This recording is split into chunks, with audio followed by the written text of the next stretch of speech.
Masya Allah. Saya itu dulu itu mondok, saya mau Kargozari juga, jadi bawa Kargozari, gak dikasih kesempatan Kargozari, dihabiskan semua sama Pak Bet tadi sudah. Oh baru sekelumit letih Baru sekelumit tadi, jadi masih banyak Pak Bet yang punya. Saya itu dulu itu mondok itu sama bapak saya Kiai Mahmud, itu dibarengkan sama Pak Bet ini. Mungkin maksudnya biar rukun apa bagaimana saya nggak tahu. Alhamdulillah terus akhirnya itu juga dikasih kerukunan oleh Allah Subhanahu wa taala. Saya itu mondok di Pakistan bareng sama Pak Bet ini, ya betul itu kalau makan bareng tapi kelahi bareng. Kalau ada orang yang berani kita keroyok sama 2 orang sama Pak Bet ini. Jadi akhirnya jadi walaupun 2 orang tapi menteles begitu, nggak berani orang-orang. Nah, itu kosro semua. Alhamdulillah karena hati itu sama, yang aneh saya juga aneh itu, Masya Allah. Setelah itu kami sebetulnya niat berdua itu pengen pergi ke India ke Nahdlatul Ulama waktu itu. Tapi Pak Bet akhirnya memutuskan nggak jadi, tetap saja di Binuriton, dan saya sudah niat mau aku mundur, sekali-kali berangkat, akhirnya terpisah. Nah, di Binuriton, di Nahdlatul Ulama di India sana, saya itu ketemu sama saudara dari Thailand. Saya itu ada, saya setiap hari itu latihan Thai boxing. Kemudian di Binuriton ternyata Pak Bet itu juga latihan yang sama. Akhirnya ketemu, loh lah kok podo? Oh hatinya berarti kumpul berarti. Nah, Alhamdulillah. Jadi ternyata itu kalau orang itu sama, hatinya itu sudah menyatu, itu saat nih bonang ini itu podo aja gitu ya nih. Itu tujuannya betul podo. Itu masih jadi simpanan itu. Yang disimpan itu malah yang lebih berharga lagi. Insyaallah deh. Nggak boleh kamu tahu masih disimpan ya. Insyaallah ya. Dia punya istri simpanan ternyata Pak Patan. Gimana ya? Disimpan di akhirat insyaallah. Takut. Ya lebih takut kowe dhewe maksudnya.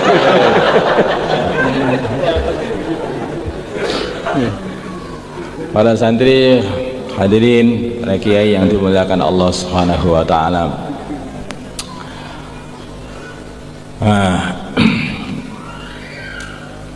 Kami dulu juga haji sama Pak Bet itu bareng juga hajinya tahun 91 kalau nggak salah. 93. 93 ya. Nah, tahun 93 kami haji. Sebetulnya kami itu pengen menjadi itu tenaga musim. Yang menjadi tenaga musim. Jadi khidmat sama orang-orang haji begitu. Dari Pakistan kami sudah daftar sana. Ternyata tidak diterima. Yang tidak diterima, ya berdua nggak diterima, dua-duanya nggak diterima. Dan teman-teman yang lain diterima semuanya. Itu kayak aneh itu. Akhirnya kami ya berangkat juga. Oleh Allah takdirnya berangkat, walaupun bukan nggak ikut tenaga musim juga berangkat. Saya kira itu kami itu waktu itu keyakinan itu yang memberangkatkan duit lah, nggak ada duit kalau ikut tenaga musim kan akhirnya bisa diangkat bisa ke sana. Dan bisa diganti nanti duitnya sama apa itu bagian haji sana. Tapi tidak, Allah yang memberangkatkan. Nah, ternyata dari rumah itu dikirim duit beberapa dolar itu sehingga kami bisa berangkat berdua. Sampai sana, sampai Kaliren di sana itu. Saya datang ke sana itu sebelum Ramadan itu. Apa pas Ramadan itu. Sampai sana itu. Masya Allah. Sampai habis itu duit itu kami minta roti di jalanan itu saya. Artinya kami juga punya pengalaman ngemis juga. ternyata seperti ini ya rasanya ngemis itu. Makanya saya itu kalau Jadi kehabisan sampai itu ngantri roti di pinggir jalan. di pinggir jalan itu kan ada orang pembagi-bagi roti itu, jadi ikut ngantri. Alhamdulillah. Uangnya tinggal dikit, yang bawa Pak Patah hilang lagi. Nah itu saya tinggal tidur. Itu tak tinggal tidur hilang. Saya pikir saya itu yang gede, berarti aku yang paling pinter megang uang. Saya tak pegang, dompetnya jatuh diambil orang. Ya alhamdulillah. Berarti malah ini pengalaman bertawakal. Semuanya kebaikan semua yang datang. Ada duit, ya alhamdulillah. Nggak ada duit malah jadi wali. Makanya akhirnya apa? Oleh Allah itu banyak orang-orang di Madinah itu mengajak makan. Mari ikut makan. Ya gitu. Juga di Madinah, di masjid Mekah. Mungkin ketok lowe gitu. Apa katanya melas bagaimana? Wallahu a'lam gitu. Terus sampai kita itu diajak makan. Ayo keluar, diajak makan. Ya ini. Tidak punya duit tapi tetap makan. Saya tapi masih ingat satu perkara yang sampai sekarang itu masih dongkol. Ketika dalam keadaan lapar, saya melihat orang-orang Arab itu makan ayam hanya kulitnya saja, kemudian dagingnya itu dibuang di tempat sampah. Kurang ajar. Aku slow, mau tak ambil itu nggak berani. Astagfirullah, kok yo melas menek jiko songo tempat sampah. Pergi, nggak usah dilihat. Itu masih ingat sampai sekarang itu aku. Terus berdua sama Pak Bet ini. Masya Allah. Akhirnya ketika musim itu jamaah haji sama datang lagi duit dari rumah. Alhamdulillah. Itu pengalaman di Bambung juga pernah, ngemis juga pernah. Itu alhamdulillah.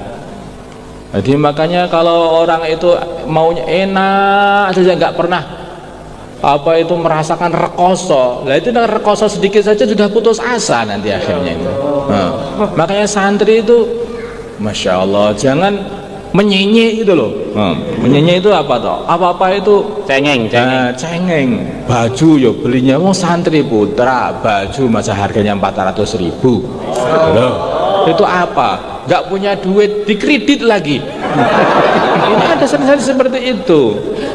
Ini insya Allah nih alumni nggak ada. Kecuali ada tapi diem-diem gitu kan. Itu begitu.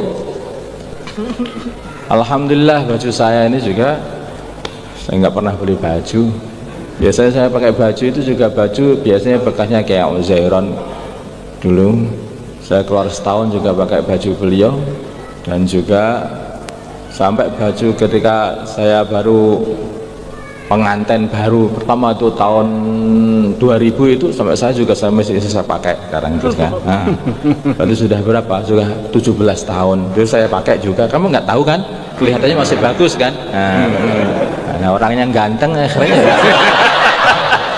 Ini sudah tua dulu saya nggak merasa ganteng lagi, udah tua, udah ompong ini udah ompong. Nah, kalau orangnya jelek bajunya bagus sama saja, songkok tuntang akhirnya. Maka para santri yang dimuliakan Allah Subhanahu wa taala, itulah yang mungkin memupuk yaitu semangat dan kerukunan yang telah dibuat dan diatur oleh jadi Bapak kami Kiai Mahmud. Semoga Allah Subhanahu wa taala membalas beliau dengan balasan yang baik. Amin. Dan juga kami ketika sepeninggal beliau, saya itu pulang dari India, itu ayah kami sudah nggak ada. Masalah bapak kami itu Kiai Mahmud ini sebelum meninggal itu berpesan pakai telegram, berpesan lewat Pak Nur Thohir, Pak Kiai Nur Thohir ini. Isinya begini, pesannya itu, Bapak wafat, kamu tidak boleh pulang, suruh teruskan belajar sampai selesai. Tulisannya seperti itu. Saya masih ingat. Nggak tahu kalau yang ditelegramkan ke Pak Bet dia apa begitu sama kan. Wallahu alam. Saya nggak ada telegramnya. Nggak ada telegram. Oh, saya ada telegram itu di India itu.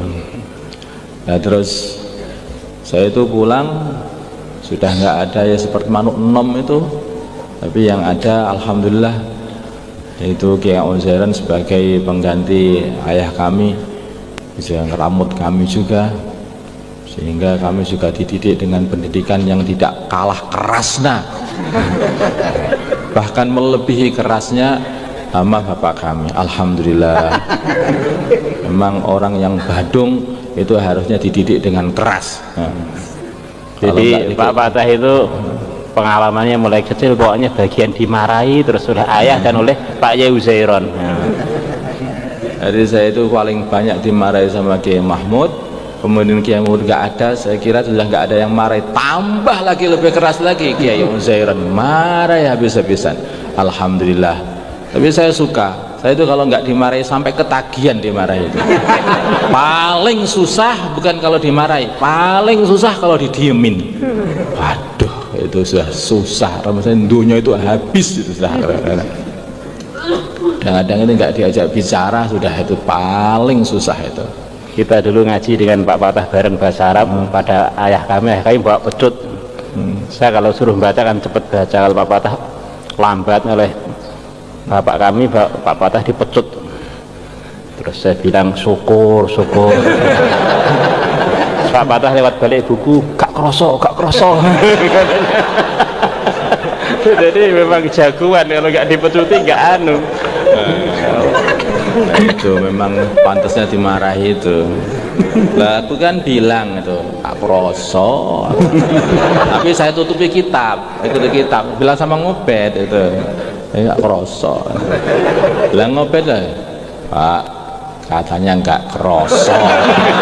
Wah, haula wala quwata illa billah. Ini pecut yang kedua nanti akhirnya ini. Pecut sapi itu loh ya, pecut sapi itu. Nah.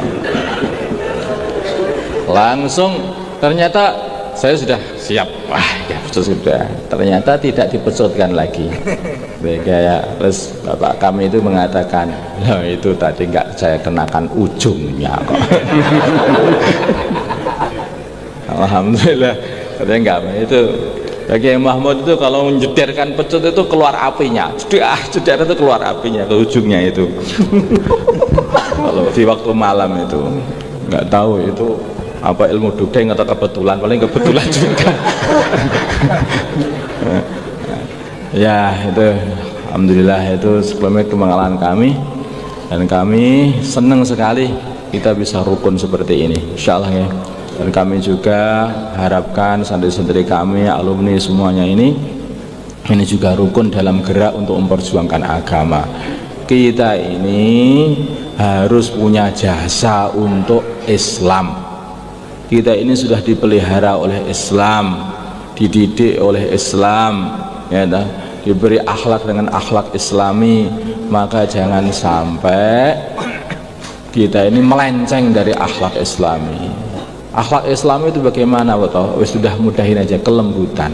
Sudah, itu kelembutan itu baik. Kelembutan itu baik. Innar rifqa la yudha'u ala syai'in illa zanah. Kelembutan ini tidak diletakkan kepada apapun kecuali akan menghiasinya. Sudah kelembutan. Jangan menggunjing satu sama lain, jangan menggunjing satu sama lain. Urusan menggunjing ini Allah Subhanahu wa ta'ala langsung menasihati kita, wala yaghtab ba'dukum ba'dha ayuhibbu ahadukum ayyakula lahma akhihi maitan fakarihtumuh. Jangan sampai menggunjing satu sama lain, jangan muka aib, jangan ngelok nih ya, jangan ngelok nih. Wala tanabazu bil alqab bi'sal ismul fusuq ba'dal iman. Insyaallah nggih Pak nggih. Nah, sing rukun, sing apik, gerak yang sama dan selalu kerjasama.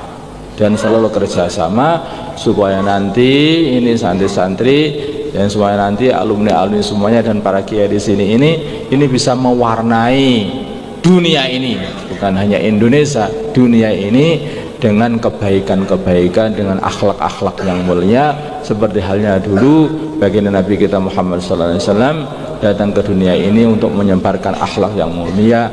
Innama bu'istu liutammima makarimal akhlak. Insyaallah ya. Istighosah langsung doa terus musafahah.